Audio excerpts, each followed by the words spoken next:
Well, today we're embarking on a new series, a study of Matthew's Gospel. Matthew is typically considered to be the most Jewish of the four Gospels, primarily because Matthew includes approximately 65 references to Old Testament scriptures that demonstrate Jesus as the fulfillment of prophecy, as the long-awaited Messiah, the anointed one of God, to sit on the throne of his ancestor David and to rule after his manner. Matthew depicts Jesus as a king, announcing the message of the coming of the kingdom of heaven and gathering his loyal subjects from among the people of the world. Our study will repeatedly refer to those themes, but it takes us one step further as we ask ourselves, what does it mean to be a subject of King Jesus? So from now until early April, we will look at what it means to be a follower of Jesus. The term we sometimes use is disciple, meaning a learner. However, that term learner conjures up sitting in a dusty classroom while a boring professor drones on and on. In the ancient world, learning was a little different. Disciples accompanied the teacher wherever he went, and they learned from his lifestyle as much as from his words. Now, obviously, we're not going to be able to cover everything in Matthew's 28 chapters in just 13 weeks. So I'll be selecting some passages that, to me, seem to capture his message and show us how to be better disciples of Jesus. Today we meet a group of people who were among the early disciples of Jesus. And from them we learn that we must search carefully and give lavishly to serve the King. I'm speaking of those whom we call wise men. More appropriately, they were known as magi, a word similar in origin to our word magician. The Magi were a recognized group of spiritual men in the ancient world. In some localities, they were considered to be priests. They were found in many of the ancient cultures of the Near East. They reflected on life and existence. They read the signs of the world around them. They interpreted dreams. They delivered messages from the gods. They studied sacred writings, and they advised others on the ways of life. They would be for us a combination of philosopher, astrologer, and fortune teller. And though they are widely referred to as kings, they were likely not royals themselves, but may have been attached as advisors to royal courts. They were well respected in most settings, and the primary reason they were respected was due to the superstition of people's innate desire to possess hidden knowledge about their future. And someone who could purportedly tell you about the future then would be someone that you would respect. In Daniel chapter 2, verse 2, the Magi are lumped together with the enchanters, sorcerers, and astrologers that King Nebuchadnezzar called together to tell him about his troubling dreams. And Daniel and his friends are also lumped into that group, by the way. We really don't know how large this delegation of wise men was.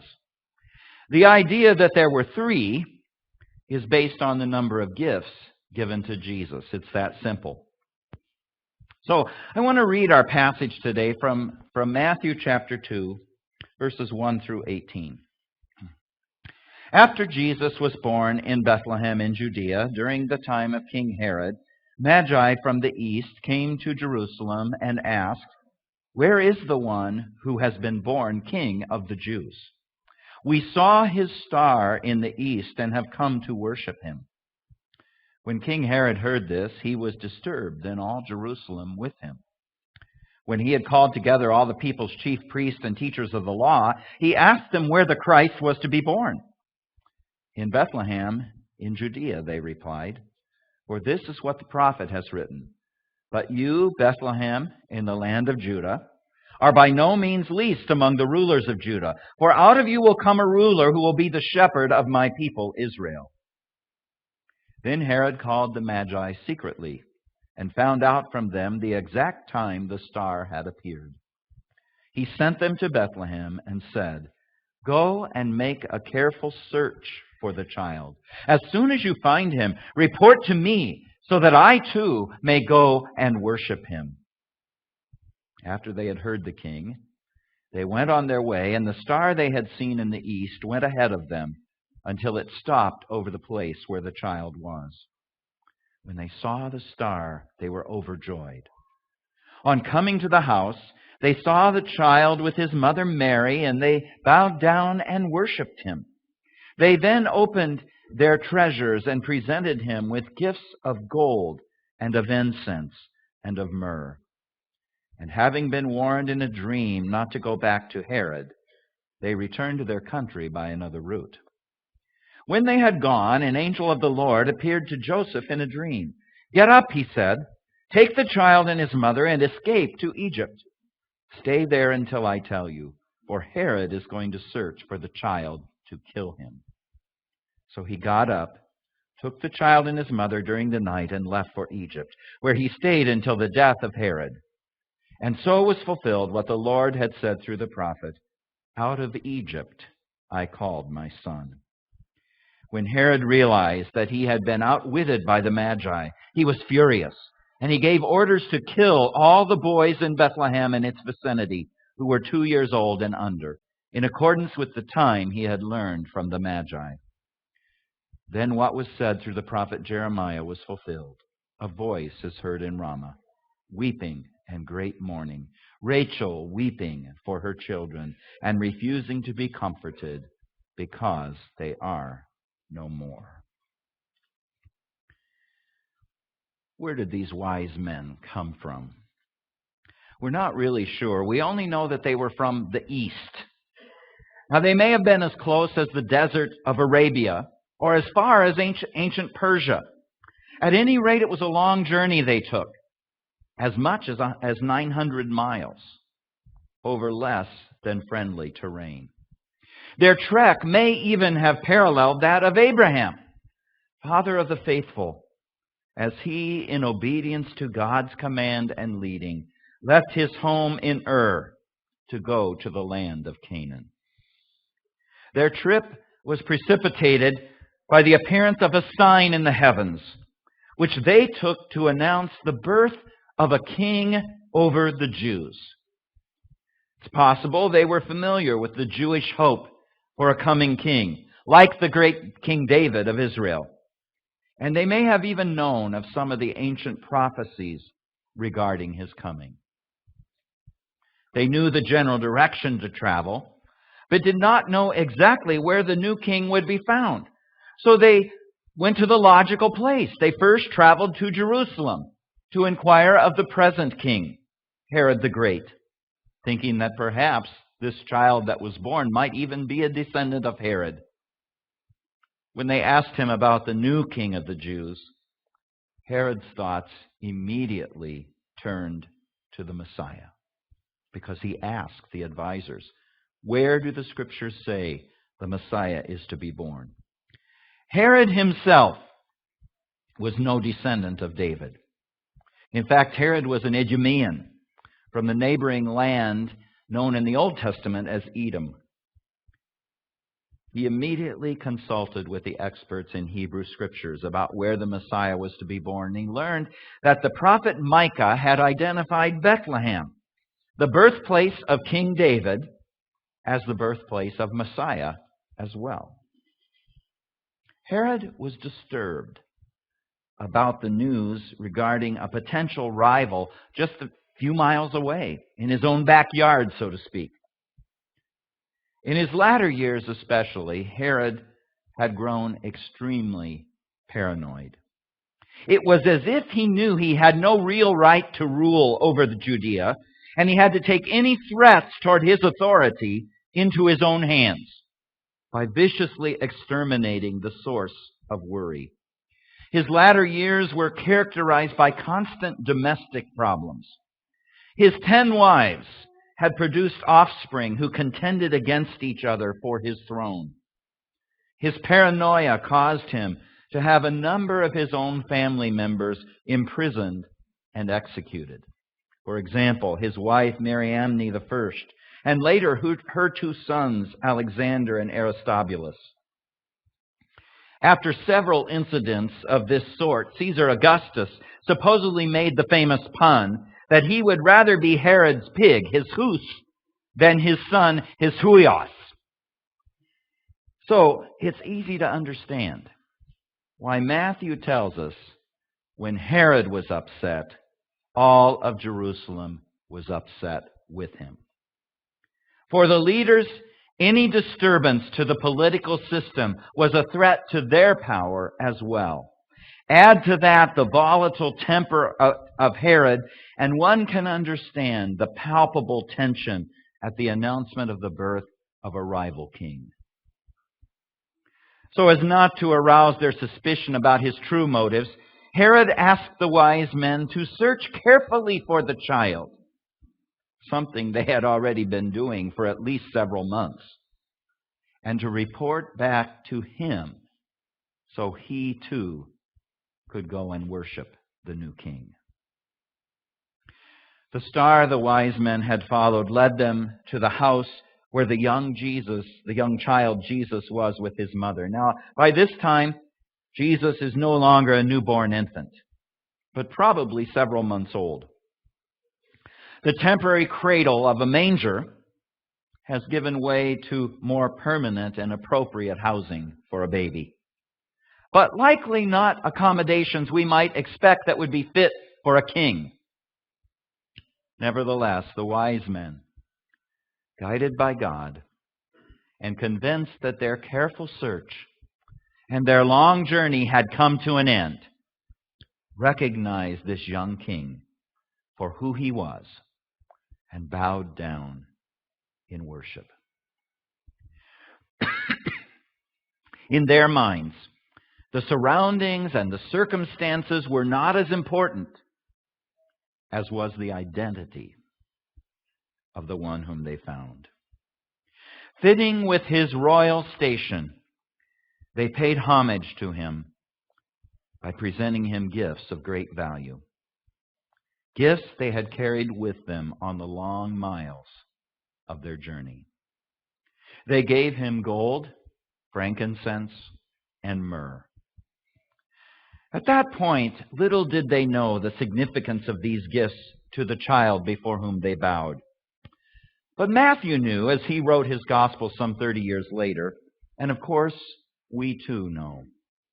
Gold was the most valuable of precious metals in the first century, and was a gift fit for a king. It represents Jesus' royalty. Frankincense was a resin burned as a sweet-smelling offering to the gods. In Exodus 30, it is listed as an important component of the recipe for the incense to be burned in the temple and the tabernacle. And the Jews were to use this particular recipe containing frankincense for one purpose only: the worship of God. Thus, frankincense represents Jesus' deity and tells of his priestly role for all mankind. Myrrh, too, was a sweet-smelling resin, but its primary use was in burial, to cover up the scent of decay. Thus, the gift of myrrh foreshadows Jesus' impending suffering and death. Now, while the carol, We Three Kings, may have missed the mark on the identity and the number of the wise men, the other verses in that carol certainly get right the significance of the gifts given to Jesus.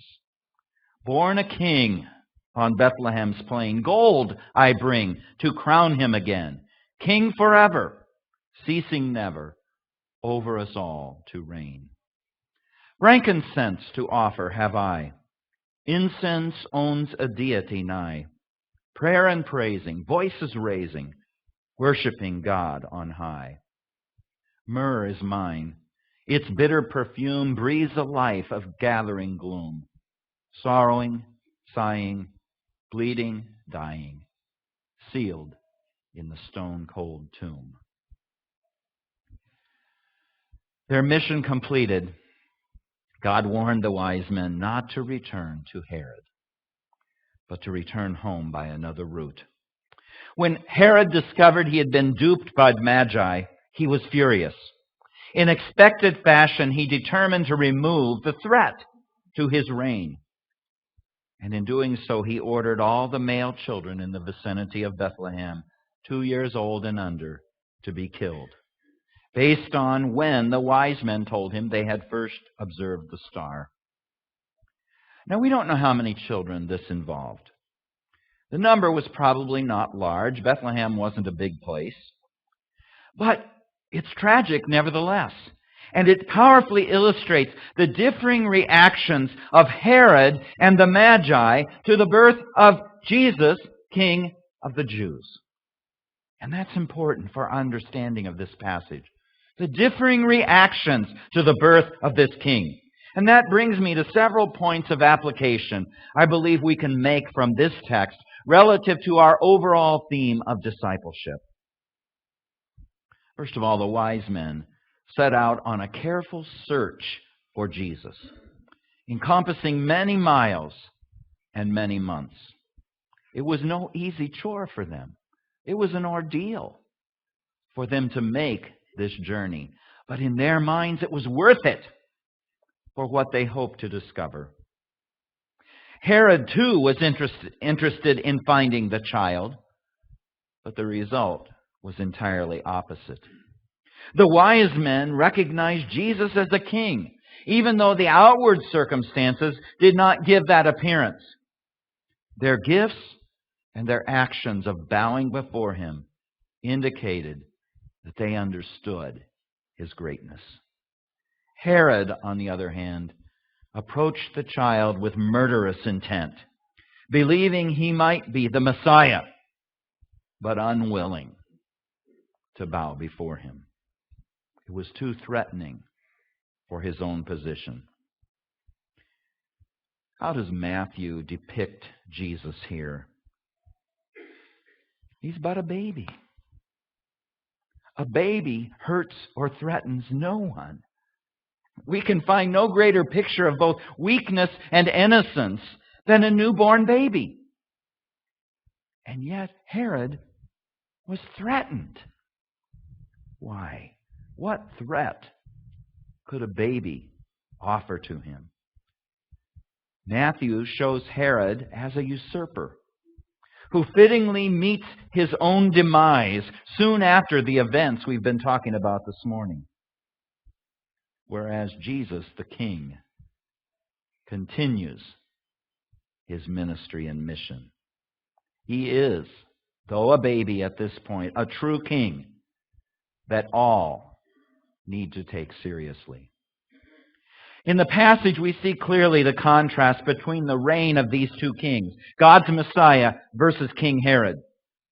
Herod's interest was only in holding on to his own power, and he exercised his power by whatever means necessary to exterminate any threats. Jesus, on the other hand, is depicted as a ruler who would shepherd Israel in accordance with the prophecy of Micah. After the manner of King David, he would rule for the benefit of others. Psalm 78, 70 through 72 tells us about the nature of this reign of David. It says, he chose David to be his servant and took him from the sheep pens. From tending the sheep, he brought him to be the shepherd of his people, Jacob, of Israel, his inheritance. And David shepherded them with integrity of heart. With skillful hands, he led them. Isn't that unusual? Who would think that one who was trained as a shepherd, who spent his early years with sheep, would be equipped by that to lead a people? But it's that kind of leadership that David provided, and that likewise the Messiah is said to offer to God's people. Matthew is set on showing us Jesus as the true King of Israel after the line of David. in the genealogy in the first chapter of Matthew, Matthew has already established that Jesus is the descendant of King David, thus the rightful heir to the throne. And throughout the story that follows, the story we read this morning, we see how God is in control of everything that happens. He knows in advance what is going to happen and gives appropriate warning so that Jesus, the Messiah, continues his reign. When Herod threatens the life of the young child Jesus, he and his parents are already long gone, having been warned by God to flee to Egypt. And after Herod's death, God again tells them it is safe to return to Palestine. And Matthew says in verse 15, this is the fulfillment of the prophecy that we find in Hosea 11:1. Out of Egypt I called my son. Matthew sees Jesus' life and ministry as a continuation of God's redemption and salvation of his people. His people who had been in bondage in Egypt were brought out by God. And now, in like manner, Jesus is brought out of Egypt to bring about the redemption that God desired. Rather than the death and destruction caused by Pharaoh and later by Herod, God calls his people out of bondage, out of a life of death and destruction. And through Jesus, the deliverance of the Exodus was completed, as God sought to establish an eternal kingdom where there can be freedom from sin and death. The worship of the Magi depicts the worship of Jesus, King of Kings, not just by Jews, but by all nations. A point reiterated by Jesus later in his ministry in Matthew 8, verse 11. He says, I say to you that many will come from the east and the west and will take their places at the feast with Abraham, Isaac, and Jacob in the kingdom of heaven. But the subjects of the kingdom will be thrown outside into the darkness, where there will be weeping and gnashing of teeth. It has to do with their willingness to give allegiance to King Jesus. So what does it mean for us if Jesus is the king? Like the Magi, we should recognize his reign and come to him by whatever means we can and bring to him gifts of great value, the best we can find. He was, after all, God's sacrificial gift. For God so loved the world that he gave his one and only Son, that whoever believes in him shall not perish, but have eternal life. She had a habit of saying silent little prayers about the simplest everyday things. And now she whispered, Please, God, make him think I am still pretty.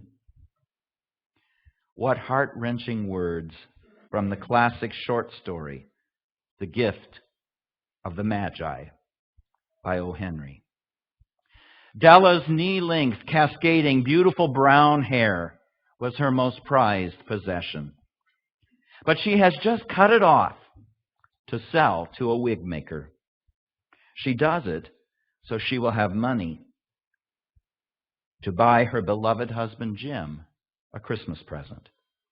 With the money from the sale of her hair, she will be able to buy a gold watch chain on which Jim can hang his most prized possession, the gold watch that had been both his father's and his grandfather's before that. Della and Jim are a newlywed young couple who subsist in near poverty. They have little money for even the necessities of life in their hovel of an apartment, let alone for any kind of extravagant Christmas gifts.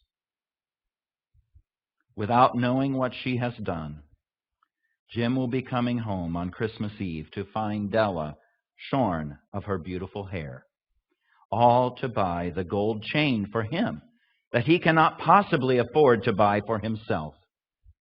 Will he still think her to be pretty? But in a tear-jerking twist, we learn that Jim has sold his cherished watch to buy a set of tortoiseshell combs with jeweled rims for his beloved young wife's beautiful hair. The very set she has yearned over for so long, but can never hope to buy for herself. Della now has cropped hair, but with the finest gift her young husband could sacrifice to buy. And Jim now has no watch, but with the most precious gift his young bride could sacrifice to bring to him for Christmas. O. Henry muses at the end of the story. Here, I have lamely related to you the uneventful chronicle of two foolish children in a flat who most unwisely sacrificed for each other the greatest treasures of their house. But in a last word to the wise of these days, let it be said that of all who give gifts, these are the wisest. Of all who give and receive gifts, such as they are wisest. Everywhere, they are wisest. They are the Magi. Now, contrary to what the title suggests, there are no Magi in O. Henry's story. But the sacrificial giving of this young couple for one another represents the wisdom of the ages and the love of God for the world through his gift of the King of Kings. Will you do two things today? Will you, first of all, give your life to him in worship? And secondly, will you give sacrificially to others as he gave to you? Let's stand together as we sing our hymn of commitment today.